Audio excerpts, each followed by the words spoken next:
જય સ્વામિનારાયણ વિદ્યાર્થી મિત્રો, આજે આપણે ભણીશું ધોરણ 11 આંકડાશાસ્ત્ર વિષયની અંદર સ્વાધ્યાય 4.2. લાસ્ટ વિડીયોની અંદર આપણે સ્વાધ્યાય 4.1 શરૂ કર્યું અને પૂરું પણ કર્યું. ચોથું ચેપ્ટર એટલે પ્રસારમાં. તો આ ચેપ્ટરની અંદર પ્રસારના જુદા જુદા માપો વિશે આપણે અભ્યાસ કરવાના છીએ. એમાં 4.1 એટલે વિસ્તાર, પહેલો ટોપિક એ આપણે પૂરો કર્યો. આજે આપણે ભણવાના છીએ 4.2 ની અંદર ચતુર્થક વિચલન.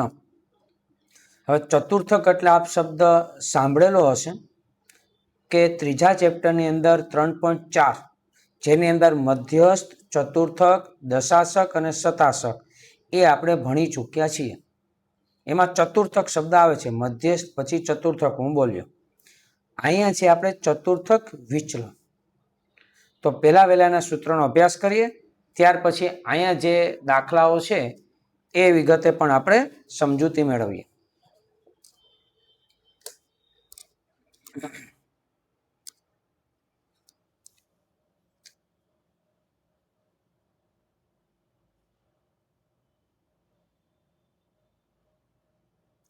ટોપિક છે ચતુર્થક વિચલન અને ચતુર્થક વિચલનની સંજ્ઞા છે ક્યુ ડી.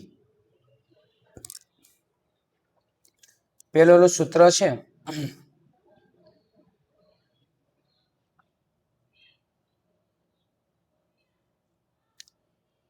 ચતુર્થક વિચલન એટલે કે ક્યુ ડી બરાબર સૂત્ર છે Q3 - Q1 એને ભાગ્યા 2 એટલે કે છેદમાં 2.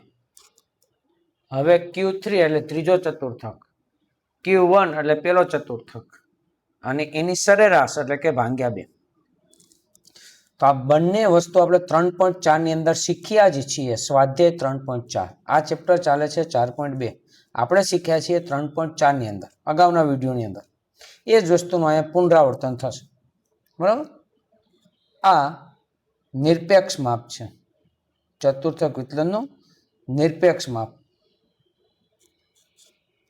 બીજું સૂત્ર છે ચતુર્થક વિચલનાંક.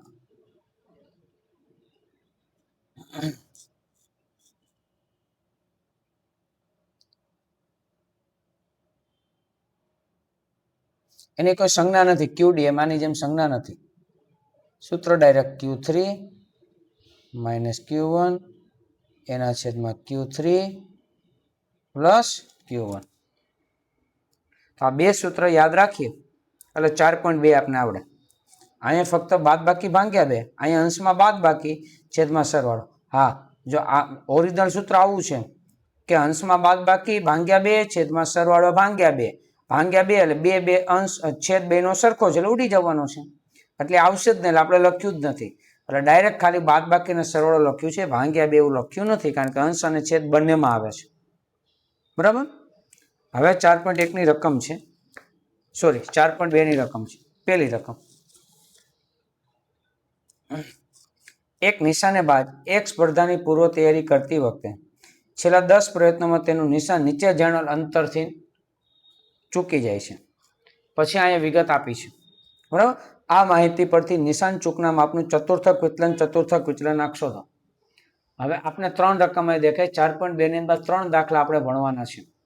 એમાં પહેલી રકમ છે અવર્ગીકૃત માહિતી કહેવાય, બીજી અને ત્રીજી વર્ગીકૃત છે, પણ વર્ગીકૃતમાં બીજા દાખલાની રકમ એટલે અસતત અને ત્રીજા દાખલાની રકમ એટલે સતત. અસતત એટલે ફક્ત જો અહીં 10, 20, 30, 40, 50 છે. સતત એટલે વર્ગ આપ્યા 0 થી 50, 50 થી 100, 100 થી 150 વર્ગ આપ્યા છે. એટલે અવર્ગીકૃત, વર્ગીકૃતમાં અસતત, વર્ગીકૃતમાં સતત. તો ત્રણેયની દાખલા ગણવાની રીત જુદી જુદી છે. સ્વાધ્યાય 3.4 મુજબ, સ્વાધ્યાય 3.4 મુજબ એમાં રીત જુદી છે થોડી થોડી. બરાબર. ચાલો આપણે સ્ટાર્ટ કરીએ. પહેલો દાખલો,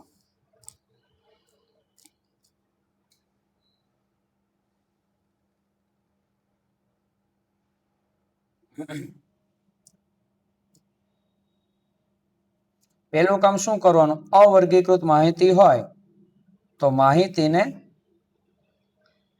ચડતા ક્રમમાં ગોઠવવી. હવે ચડતા ક્રમમાં પહેલા ગોઠવીએ આપણે. સૌથી નાનામાં નાનું અવલોકન કયું છે? 15, પછી 18, 20,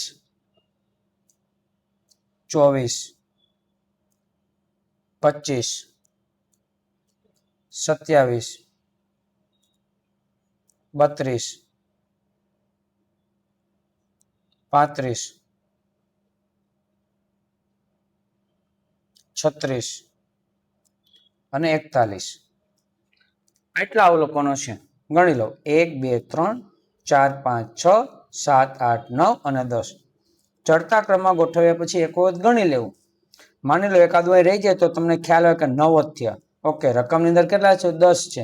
તો કયું અવલોકન ચડતા ક્રમમાં ગોઠવતા ભૂલાઈ ગયું છે તમે રિપીટ કરી શકો, ચેક કરી શકો. ચલો હવે મારે શોધવું છે અહીંયા Q1. બરાબર, સૂત્ર આપેલી વિગત પ્રમાણે Q1 બરાબર n + 1 છેદમાં 4 મૂ અવલોકનો n + 1/4. કેટલા અવલોકન છે? તો 10 છે. 10 + 1 છેદમાં 4 મૂ અવલોકનો. 10 ને 1 11, 11 ભાગ્યા 4, 11 ભાગ્યા 4. ચાલો કરજો તમે. 11 ભાગ્યા 4 કેટલા થાય? ઓકે, 2.75. રેડી, 2.75 મૂ અવલોકનો. હવે બીજું અવલોકન હોય, ત્રીજું હોય, પણ 2.75 અવલોકન કેમનું ગોતવા જાવું? તો આની ગણતરી કઈ રીતે કરવાની છે હવે જોજો ખાસ. આ બરાબર 2.75 અને લખાય 2 મૂ અવલોકનો પછી પ્લસ 2 મૂ. આ બેને અલગ કરવા પોઈન્ટ પેલા 2 મૂ લખ્યું, પોઈન્ટ પછી 75 છે. હું અહીં લખીશ 0.75, કારણ કે 2 અહીં લખી નાખ્યા છે. પણ અહીં કૌંસમાં લખવાનું, અહીં બીજું છે ને લખવાનું 3 મૂ અવલોકન માઇનસ 2 મૂ અવલોકન. અહીંયા જે હોય ને હંમેશા બાદ થાય. માની લો કે અહીંયા 4.25 એવું લખેલું હોત તો અહીંયા 4 મૂ અવલોકન, અહીંયા 0.25, પછી અહીં ચોથું છે ને અહીં લખીશ 5 મૂ અવલોકન માઇનસ 4 મૂ અવલોકન, એ બાદ કરવાનું. આવો નિયમ છે. એટલે તમને 2.75 અવલોકન મળે. ગણતરીની જે લીટી લખી છે ને એ આનો ભાગ છે એક. જો હવે તમને મળી જાય સરળતાથી. બીજું અવલોકન 2 મૂ અવલોકન, પેલું અને બીજું કયું છે? તો કે 18 પ્લસ આ 0.75 એમને. ત્રીજું અવલોકન પેલું, બીજું, ત્રીજું કયું છે? તો કે 20 માઇનસ 2 મૂ તો 18 છે જ. 18 પ્લસ 20 માંથી 18 જાય તો 2, 2 ગુણ્યા 0.75 એટલે 1.5 થાય. 1.5, 18 ને 19, 19.5. આ મારો જવાબ થાય. આ મને Q1 મળ્યું કહેવાય. Q1 આપણે યાદ રાખીશું. Q1 બરાબર 19.5. Q1 બરાબર 19.5. ઓકે, હવે આપણે શોધીએ Q3.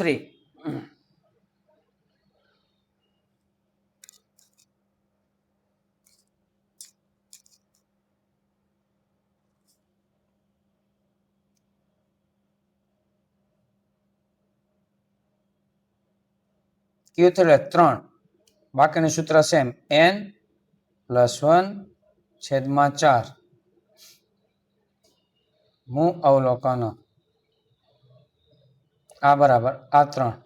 n કેટલા છે? તો કે 10 + 1 છેદમાં 4 મૂ અવલોકનો.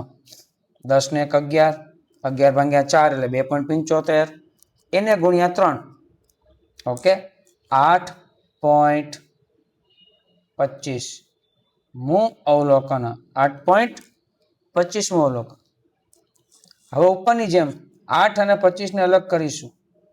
8 મૂ અવલોકન પ્લસ 0.25 કૌંસમાં. અહીંયા 8મું છે કેટલામાં લખવાનું?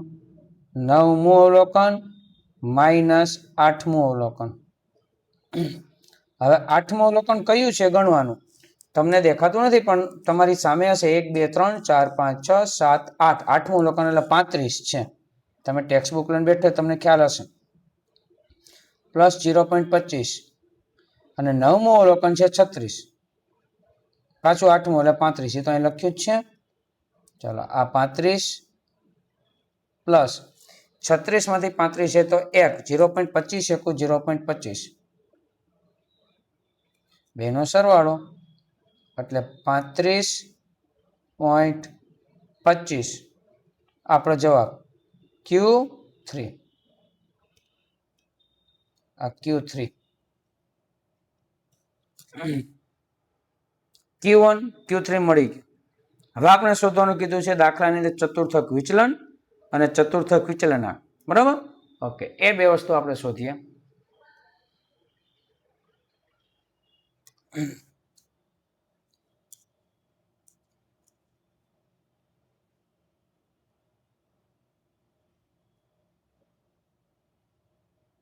ચતુર્થક વિચલન QD બરાબર Q3 માઇનસ Q1 એને ભાગ્યા 2. Q3 કેટલું છે તો કે 35.25 માઇનસ Q1 કેટલું છે 19.5 એને ભાગ્યા 2. 35.25 માંથી 19.25 બાદ કરેલા 15.75 એને ભાગ્યા 2 તો કેટલું આવે છે? પોઈન્ટ પછી 2 આંકડા લેવાના, નિયમ પ્રમાણે લઈએ એટલે આપણે 88 થાય. આ આપણો જવાબ. આ શું થયું? ચતુર્થક વિચલન. શું થયું? ચતુર્થક વિચલન. ચતુર્થક વિચલનાંક. હવે એ શોધીએ.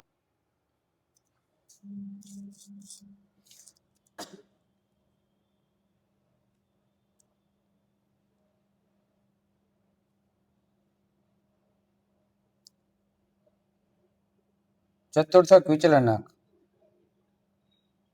Q3 માઇનસ Q1 છેદમાં Q3 પ્લસ Q1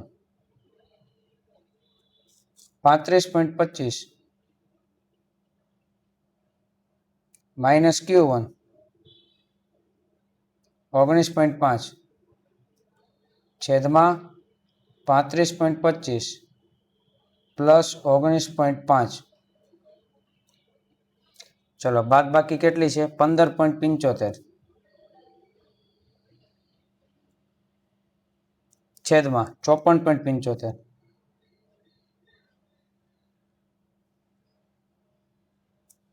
ભાગાકાર કરી આપણે પોઈન્ટ પછી 2 આંકડા નિયમ પ્રમાણે 0.29.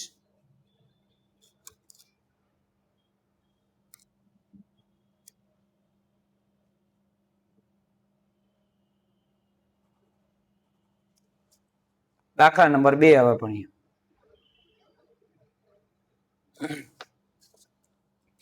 બીજા દાખલાની રકમ અહીં દેખાય છે આપણે એક શાળાના 43 વિદ્યાર્થીઓને મેળવેલા ગુણ નીચે આપેલા આવૃત્તિ વિતરણ પરથી ગુણનું ચતુર્થક વિચલન અને ચતુર્થક વિચલનાંક શોધો. ઓકે, ઉપરની જેમ જ બે પ્રશ્ન તો સેમ છે.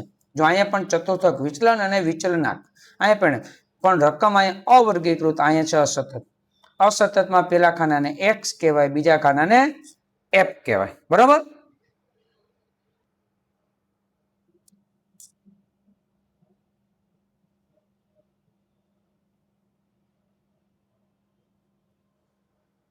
x તરીકે મને આપ્યું છે 10, 20, 30, 40, 50 અને 60.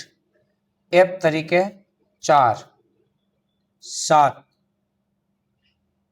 15, 8, 7 અને 2. ઓકે, હવે મારે અહીંયા Q1 અને Q3 શોધવું છે. તો કયું ખાનું બનાવવું પડે? તો આ બધાને ખ્યાલ હશે, સ્વાધ્યાય 3.4 આપે બહુ વ્યવસ્થિત રીતે ભણી લીધું છે અને એની અંદર આપણે સમજાવેલું હતું કે ભાઈ CF એક જ ખાનું. યાદ આવે છે? CF એટલે શું? CF એટલે શું? સંચય આવૃત્તિ. શું? સંચય આવૃત્તિ.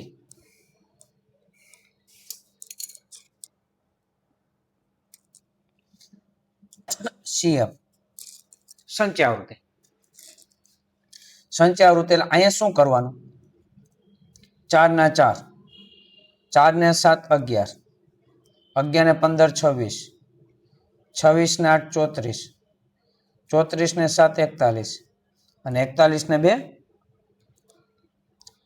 43. એટલે F નો ટોટલ n કહેવાય અને n અહીંયા કેટલા આવશે? તો કે 43 જ આવશે. ફૂલ એન્ડ ફાઇનલ છે, કારણ કે તો જ અહીંયા આવે, એ જ આંકડો અહીંયા આવે. હવે આ વિગતનો માહિતીનો આપણે Q1 અને Q3 શોધવાનું છે. તો પહેલા Q1 આપણે શોધીએ.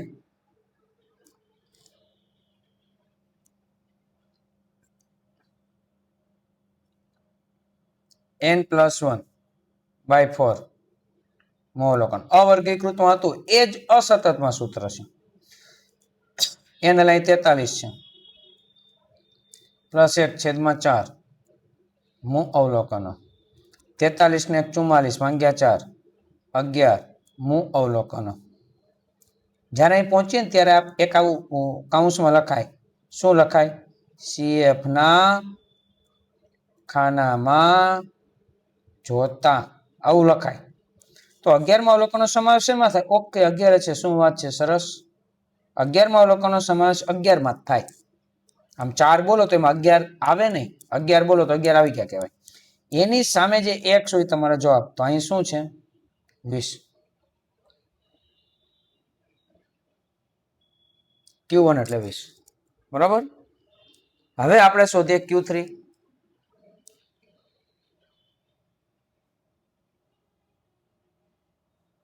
અહીંયા 3 કૌંસમાં n+1/4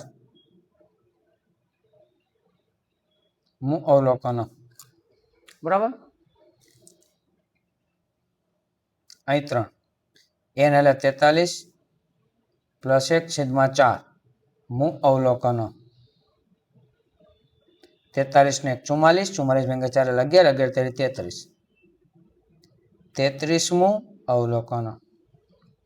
તો અહીં લખવાનું, શું લખવાનું? CF ના ખાનામાં જોતા. 33મા અવલોકનનો સમાવેશ શેમાં થાય? 26માં થાય? ના. 34માં થાય? હા. 34 ની અંદર 33મા અવલોકનનો સમાવેશ થયો કહેવાય. એની સામે જે x હોય એ જ તમારો જવાબ 40. બરાબર. તો તમારે Q3 ની અંદર શું લખવું પડે? 40. શું લખવું પડે? 40. શું લખવું પડે? 40. Q3 બરાબર 40. હવે મારે શોધવું છે QD અને ચતુર્થક વિચલન. આપણે યાદ રાખીશું. Q1 મને કેટલું મળ્યું છે? 20.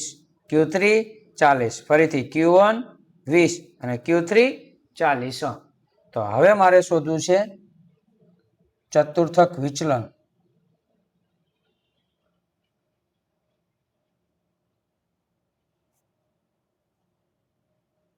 QD બરાબર Q3 - Q1 એને ભાગ્યા 2. હવે Q3 કેટલું છે? તો કે 40 સાહેબ. હા, લખ્યું 40. Q1 કેટલું છે? 20 સાહેબ. હા, લખ્યું. ભાગ્યા 2. 40 ભાગ્યા 20 એટલે 20.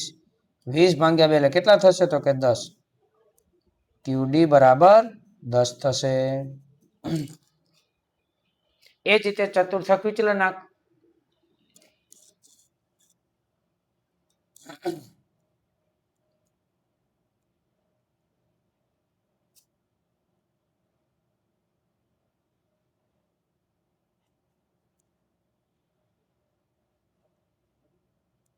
Q3 - Q1 છેદમાં Q3 પ્લસ Q1.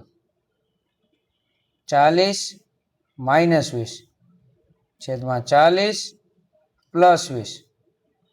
40 માંથી 20 જાય તો 20. 40 ને 20 60.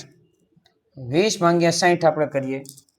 0 0 ઉડે, 2 3 6, 1 ભાગ્યા 3 0.33. ઓકે. ડાયરેક્ટ કેલ્સીમાં 20 ભાગ્યા 60 0.33 જવાબ આપશે તમને. આ થઈ આપણું ચતુર્થક વિચલનાંક. ચતુર્થક વિચલનાંક 0.33. 0.33. હવે ભણીએ આપણે દાખલા નંબર 3. ત્રીજો દાખલો.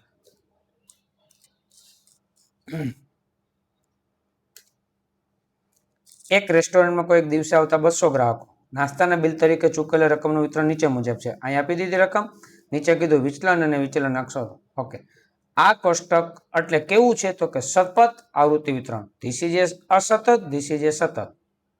અસતતનો સૂત્ર છે ને એ અવર્ગીકૃત જેવું જ હોય, અવર્ગીકૃત જેવું બને, પણ આનું સૂત્ર છે એ અલગ હોય છે. બરાબર, ચાલો ગણીએ આપણે ખ્યાલ આવશે.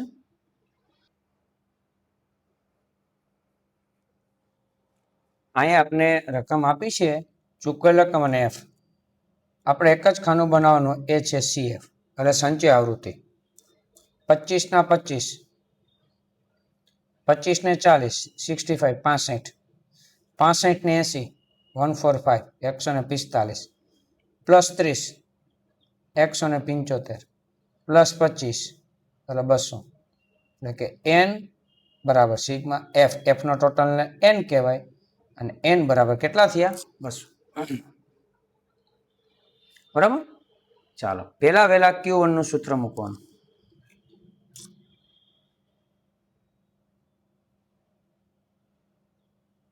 અહીં Q1 નું કયું સૂત્ર હતું? n/4 ડાયરેક્ટ, +1 નહીં આવે, આપણે યાદ રાખીશું.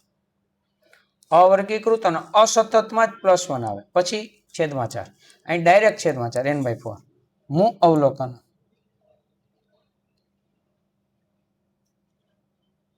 n કેટલા છે તો કે 200. 200 ભાગ્યા 4. હું અવલોકન 200 ભાગ્યા 4 એટલે કેટલા થાય તો કે 50.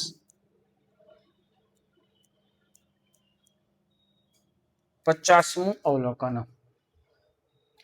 અહીંયા જ્યારે પહોંચીએ ને 50મું અવલોકન, હવે L વાળું સૂત્ર મૂકવાનું. એટલે શું? પાછું લખું Q1. આ L plus n/2 minus CF upon F અને એને ગુણ્યા C. હવે આ બધું શું છે? તો એના માટે આ ગણતરીનું સૂત્ર મૂક્યું. 50મું અવલોકન જવાબ આવે છે. કોષ્ટકમાં પાછા આપણે જઈએ. 50મું અવલોકન ક્યાં સમાવેશ થાય? 25 ની અંદર 50 આવે ને 65 ની અંદર આવે? હા સાહેબ આવે ભાઈ, એરો કરું છું. અને ખાલી આપણે યાદ એટલા માટે લખું છું, આ Q1 માટે મેં એરો કર્યો છે, Q1 માટે. બરાબર, હવે એમાં સૂત્ર પ્રમાણે L શું તો કે અધઃ સીમા બિંદુ કેટલું થાય તો કે 50. અધઃ સીમા 50 છે એટલે કે એ જ અધઃ સીમા બિંદુ, કારણ કે નિવારક વર્ગો છે 0 થી 50, 50 અહીંયા છે, 50 થી 100, 100 અહીંયા છે, એટલે નિવારક એટલે અધઃ સીમા, એ જ અધઃ સીમા બિંદુ 50. પછી n/4 સૂત્રમાં આવે. n/4 50મું અવલોકન અને CF અહીં એરો કરી અને ઉપર 25 અને F એટલે અહીં 40. બરાબર, એ જે હું બોલ્યો છે એ અહીં આપણે સૂત્રની અંદર મૂક્યા. જોજો આ બરાબર નીચે બરાબર. L હું કેટલા બોલ્યો હતો તો કે 50. n/4 કેટલું છે તો એ પણ 50 છે. CF કેટલું છે? 25 છે. F કેટલું છે? 40 છે. ગુણ્યા C વર્ગ લંબાઈ કેટલી તો કે 50, 50 અહીં વધે છે એટલે ગુણ્યા 50. આ 50 પ્લસ 50 માંથી 25 છે તો 25, 25 પંચા 125, 1250 છેદમાં 40. આ 50, 1250 ભાગ્યા 40 આપણે કરીશું. 1250 એને ભાગ્યા 40 તો કેટલું આવે છે? 1250 ભાગ્યા 40. ઓકે, પોઈન્ટ પછી બે આંકડા મને આપવા. 31.25. 50 ને 31 કેટલું થાય? 81.25. આ શું થશે? Q1. શું થશે? Q1.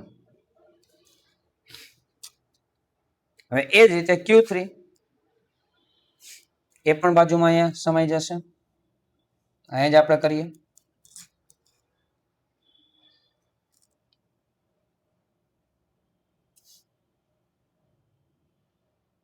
સૂત્ર Q3 એટલે 3n/4. હું અવલોકન આ 3 n કેટલા છે અહીંયા? 200 છેદમાં 4.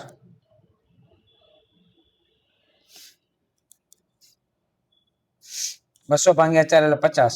50 ગુણ્યા 3 એટલે 150. 150 50મું અવલોકન.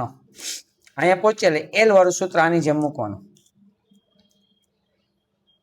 Q3 બરાબર L પ્લસ અહીં જે લખ્યું છે 3n/4 minus CF upon F અને એને ગુણ્યા C. સામે સૂત્ર બે સેમ જ દેખાય છે ને. અહીંયા n/4 છે, અહીં 3n/4, કારણ કે અહીં n/4 ઉપર હતું, અહીં 3n/4 ઉપર છે. બાકી બધું સરખું. હવે અહીં 150મું અવલોકન કોષ્ટકમાં જઈએ. 150મું અવલોકન એટલે ક્યાં સમાવેશ થાય? 145માં નહીં, 175 ની અંદર તમે 150 આવી જાય એવું બોલી શકો. તો એ તમારો Q3 નામનો વર્ગ છે. એટલે શું? આ L 150, CF માં હંમેશા ઉપર 145, FF ના આ એરો કર્યો એમાં જ 30, બરાબર. અને અહીંયા C વર્ગ લંબાઈ તો 50 છે જ. ચાલો એ બધી વસ્તુ આપણે સૂત્રની અંદર મૂકીએ.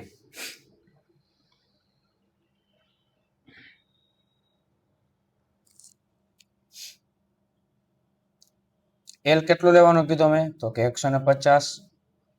3n/4 એ પણ 150 આવ્યું હતું.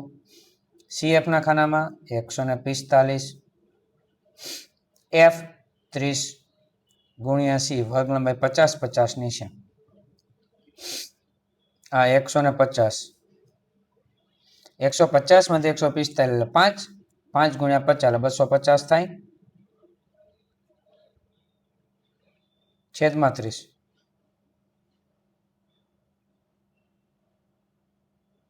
(250/30) 250/30. ઓકે, 8.33. એ બેનો સરવાળો 158.33. આ શું મળ્યું? તો કે Q3. Q1 Q3 મળી ગયો. હવે તમને પહેલો અને બીજો દાખલો ગણ્યો એ રીતે આવડે છે. શું આવડે? તો કે ચતુર્થક વિચલન અને ચતુર્થક વિચલનક.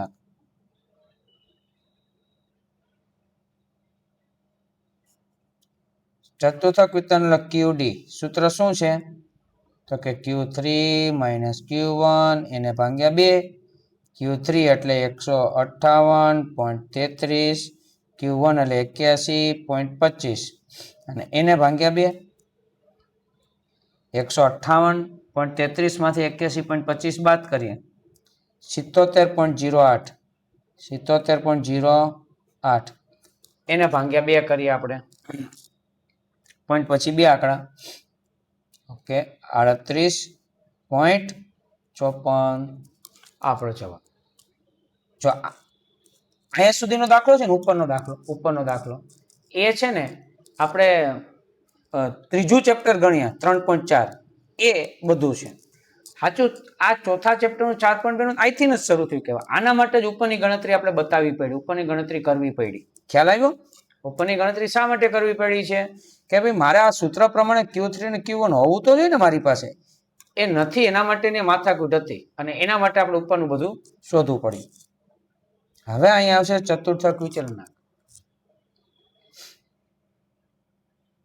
ચતુર્થક વિચલનક. ચતુર્થક વિચલનકનું સૂત્ર Q3 માઇનસ Q1 છેદમાં Q3 પ્લસ Q1 એટલે કે 158.33 માઇનસ 81.25 છેદમાં સરવાળો 158.33 પ્લસ 81.25 અંશમાં બાદ બાકી 77.08 એને ભાગ્યા છેદમાં સરવાળો 239.58. ચાલો આપણે ભાગાકાર કરીએ. પોઈન્ટ પછી 2 આંકડા 0.32.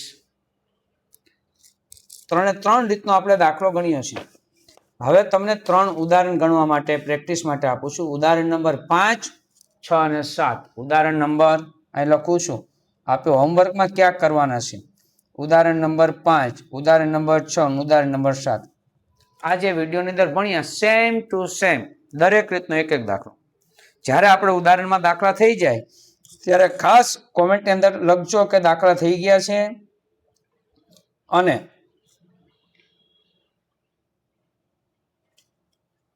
સારું, ચાલો નેક્સ્ટ વિડીયોની અંદર નવા ટોપિક સાથે મળીશું. ત્યાં સુધી સખ્યા સરના જય સ્વામિનારાયણ.